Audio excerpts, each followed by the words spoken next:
이제 가라. 이스라엘 자손의 부르짖음이 내게 달하고 애굽 사람이 그들을 괴롭히는 학대도 내가 보았으니 이제 내가 너를 바로에게 보내어 너에게 내 백성 이스라엘 자손을 애굽에서 인도하여 내게 하리라. 모세가 하나님께 아뢰되 내가 누구이기에 바로에게 가며 이스라엘 자손을 애굽에서 인도하여 내리이까. 하나님이 이르시되 내가 반드시 너와 함께 있으리라. 내가 그 백성을 애굽에서 인도하여 낸 후에 너희가 이 산에서 하나님을 섬기리니 이것이 내가 너를 보낸 증거니라. 여러분은 혹시 어린 시절 혼자 잠을 청하기 어려웠던 경험이 있으셨나요? 처음으로 무서운 영화를 본 아이들은 자신의 방에도 괴물이 나올까봐 종종 두려워하게 됩니다. 이런 두려움이 신학자였던 드네프의 딸에게도 있었다고 하는데요. 드네프는 딸에게 딸아 이곳에는 괴물이 없단다 라고 타일렀다고 합니다. 하지만 그의 딸은 좀처럼 무서운 상상을 떨쳐내기 힘들었는데요. 생각을 안 하려고 할수록 더 떠오르기 때문이었습니다. 그러자 드네프는 딸의 두려움을 인정하고 다른 방법으로 위로하기 시작했습니다. 딸아, 만약 괴물이 있다면 그것들은 아빠를 통과해야 할 거야. 그렇지만 아빠는 괴물보다 강하단다. 아빠를 믿으려. 그제서야 딸은 괴물에 대해 생각하기보다 아빠에 대해 생각하기 시작했습니다. 그리고 괴물에 대한 두려움보다 아버지에 대한 신뢰가 커질 때 비로소 그의 딸은 잠들 수 있었지요. 그리고 드네프는 말합니다. 두려움을 부정할 수 있는 방법은 없습니다. 오히려 두려움은 아버지에 대한 신뢰로 대체되어야 합니다. 라고 말입니다. 오늘 말씀에도 하나님의 부르심을 받고도 두려움에 머뭇거리는 사람이 있었습니다. 바로 이스라엘 백성의 리더로 부름받은 모세이지요. 오늘 말씀은 모세의 두려움이 하나님에 대한 신뢰로 변하는 장면을 보여주고 있습니다. 모세는 애굽에서 도망친 후 40년 동안 광야에서 양떼를 치며 살았습니다. 80세가 된 모세가 그의 장인 이드로의 양떼와 함께 광야를 돌던 중 신기한 광경을 목격하게 되는데요.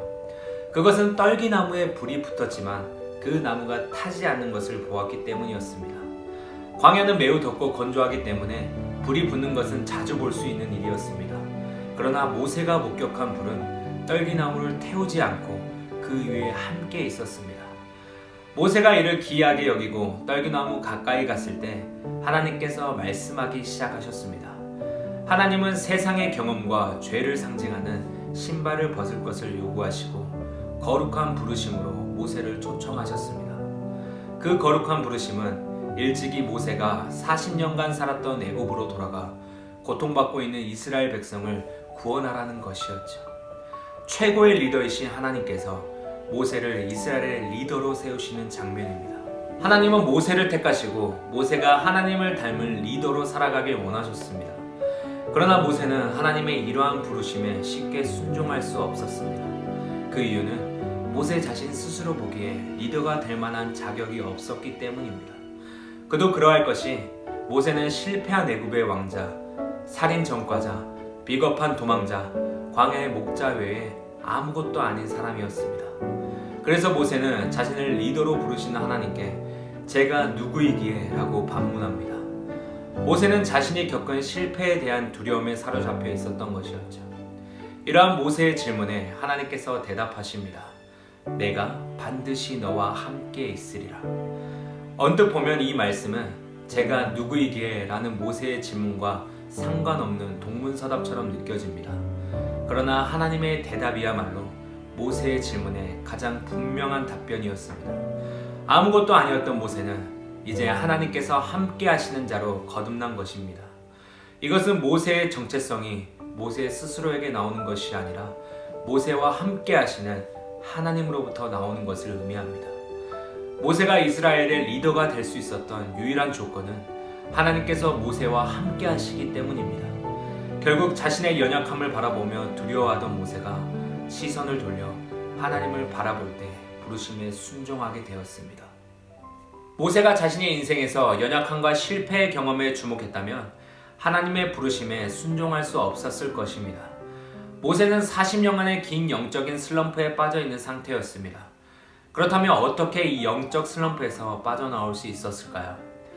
우리가 반드시 기억해야 할 사실이 있다면 슬럼프에서 나오는 방법은 슬럼프 안에 없다는 사실입니다. 모세는 40년간 자신의 실패와 연약함을 묵상했습니다. 살인을 저지른 자신, 동족에게 거절된 자신, 애굽에서 도망친 자신, 애굽의 왕자에서 광야의 목자로 추락한 자신, 자신만을 묵상한 모세는 절대로 슬럼프에서 빠져나올 수 없었습니다. 바로 그때 하나님은 말씀하시지요. 내가 반드시 너와 함께하겠다. 너의 시선을 돌려 전능하신 창조주 하나님을 바라보라 라고 말씀하시는 것이죠. 실패와 좌절로 물든 자기 자신만을 바라보는 모세의 시선을 돌려 하나님 자신을 바라보게 하신 것입니다. 슬럼프 안에서 허우적거리던 모세에게 출구를 가리키시는 것이죠. 물론 자기 자신을 바라보는 모세의 시선은 단숨에 변하지는 않았습니다. 수년간 하나님을 바라보지 않았던 모세였기 때문이었죠. 그러나 하나님이 하시는 일을 경험하며 모세는 점점 고개를 들고 살아계신 하나님을 바라보는 리더로 성장하게 됩니다. 이처럼 리더란 하나님을 바라보는 사람입니다. 혹시 여러분 중에 모세와 같이 영적 슬럼프에 빠지신 분은 없으신가요? 다른 사람들과 나를 끊임없이 비교하며 열등감에 빠져 있지는 않으신가요? 받았던 상처가 트라우마가 되어 그것이 여러분을 막고 있지는 않으신가요? 혹시 연약한 나를 세상의 리더로 세우시는 하나님의 부르심에 조금 부담스럽게 느껴지지는 않으신가요? 그렇다면 이 모든 문제의 시작은 영적 슬럼프에 빠진 내 자신을 묵상했기 때문입니다. 우리는 하나님을 묵상해야 하는 사람입니다. 내 자신에게 집중되었다면 이제는 고개를 들어 하나님을 바라보기를 원합니다. 거룩한 부르심에 등을 돌려 내 자신의 그림자가 아닌 나와 함께 하시는 전능하신 하나님을 바라보기를 원합니다. 그렇게 할 때 하나님께서 이끄시는 세상의 리더가 될 줄 믿습니다. 그런가 하면 참된 리더는 또한 하나님을 바라보게 하는 사람입니다. 리더는 말 그대로 리드, 즉 하나님께로 안내하는 사람입니다. 자신이 하나님을 바라볼 뿐만 아니라 세상이 하나님을 바라보게 하는 사람이지요. 하나님께서는 출애굽기 3장 10절을 통해 이스라엘 백성을 애굽에서 인도해내실 것을 말씀하십니다. 그것은 단지 애굽을 빠져나오는 것만의 의미가 아니라 애굽에서 그동안 하나님을 모른 채 살아가던 이스라엘 백성이 하나님을 바라보게 하라는 뜻이었습니다. 그런데 사실 모세에게 애굽이란 곳은 트라우마와 상처가 많은 공간이었습니다. 다시는 가고 싶지 않은 곳이었죠. 모세는 이미 이스라엘 동족에게까지 거절당한 경험이 있습니다. 그런데 하나님은 그런 과거를 잊고 조용히 살아가는 모세를 부르셔서 다시 애굽으로 보내십니다. 차라리 아예 모르는 곳으로 보내시면 좋을 텐데 굳이 상처받은 곳, 거절당한 곳, 실패한 곳으로 모세를 보내시죠. 명문 히튼 대학을 수석으로 졸업한 20대 후반의 남성이 있었습니다. 그는 수많은 기업의 러브콜에도 불구하고 에콰도르 오지의 야만 부족인 아우카족 선교를 위해 선교사로 헌신하게 됩니다. 그분이 바로 선교사 짐 엘리엇이지요. 복음을 전할 수 있다는 사실에 부푼 꿈을 안고 출발했지만 짐 엘리엇 선교사의 소식은 몇 달 동안 들리지 않았습니다. 그런데 얼마 후 수색대는 아우카족의 창에 찔려있는 짐 엘리엇과 동료 선교사들의 시신을 발견하게 됩니다.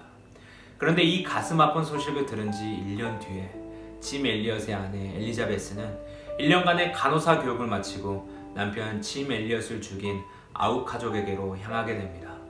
그리고 남편을 죽인 사람들에게 무려 5년 동안 의료 선교를 하게 되지요. 엘리자베스가 안식년을 맞은 때에 아우카족의 족장은 그녀를 위해 파티를 열어주며 물었습니다. 도대체 당신은 누구이기에 우리에게 이런 호의를 베푸시는 겁니까? 그제서야 짐 엘리자베스는 자신이 5년 전에 이 아우카족에게 죽임당한 선교사의 아내라는 사실을 알렸습니다. 그리고 이 이야기를 들은 아우카족은 예수님을 그들의 구주로 영접하게 되었지요. 자신의 남편과 아들의 아버지를 빼앗아간 아우카족. 하나님은 엘리자베스를 그곳으로 부르셨습니다. 하나님은 엘리자베스를 통해 짐 엘리엇의 선교가 실패로 끝나지 않게 하셨으며 상처가 아닌 회복으로, 실패가 아닌 승리로 마침표를 찍게 하셨습니다. 이처럼 하나님께서는 오늘날 우리를 세상의 리더로 세우고 싶어 하십니다. 그런데 어디로 보내시냐며 우리가 상처받은 그곳, 거절당한 그곳, 실패한 그곳으로 보내시지요. 나에게 쓰라린 상처를 준 공간이 될 수도 있겠고 학교에서 심하게 다툰 친구가 될 수도 있습니다. 여러분이 신앙생활을 하다가 도저히 견딜 수 없어서 포기한 그곳이 될 수도 있습니다. 하나님은 여러분이 등을 돌린 그곳으로 다시 보내십니다. 전에는 그런 상황 앞에 무릎을 꿇었지만 이제는 하나님을 바라보는 리더로서 다시 한번 그곳에서 여러분의 가정과 학교 그리고 교회가 하나님을 바라보게 하라는 것입니다. 이처럼 모세를 이스라엘의 리더로 부르신 하나님께서는 오늘도 우리를 여전히 세상의 리더로 부르고 계십니다. 그리고 우리는 그 부르심 앞에 순종하며 하나님을 바라보는 사람, 하나님을 바라보게 하는 사람이 되어야 할 줄로 믿습니다. 이번 한 주간 이 나눔을 기억하셔서 우리를 리더의 자리로 부르시는 하나님의 음성에 조금 더 귀를 기울이시는 여러분이 되기를 바랍니다. 그곳이 비록 나에게 상처를 준 공간, 실패한 장소라 하더라도 결국 그 자리에서 승리로 이끄시는 하나님의 은혜를 바라보는 참된 그리스도인이 되기를 소망합니다. 그리하여 우리의 연약함에 집중하기보다는 우리를 부르시는 하나님의 말씀에 순종하며 하나님만을 바라보는 사람, 세상에 하나님을 예배하며 하나님을 바라보게 하는 놀라운 역사가 오늘날 세상의 리더로 걸어가는 여러분을 통해 일어나기를 간절히 소망합니다. 사랑의 하나님 아버지 감사합니다. 오늘도 우리에게 주신 말씀의 은혜를 통해 한 주간 승리하게 하여 주시옵소서. 하나님, 언제나 하나님만을 바라보는 자로서 부르시는 자리에 순종하며 나아갈 수 있는 믿음을 허락하여 주시옵소서. 우리를 세상의 리더로 부르시는 거룩한 부르심 앞에 나의 연약함을 내려놓고 하나님께 시선을 돌릴 수 있는 그리스도인의 삶을 살아가게 하여 주시옵소서. 그리하여 보내신 자리에서 하나님을 바라보는 삶, 세상이 하나님을 바라보게 하는 그런 리더의 삶이 오늘 우리 가운데 있게 하여 주시옵소서. 감사합니다. 예수님의 이름으로 기도드리옵나이다. 아멘.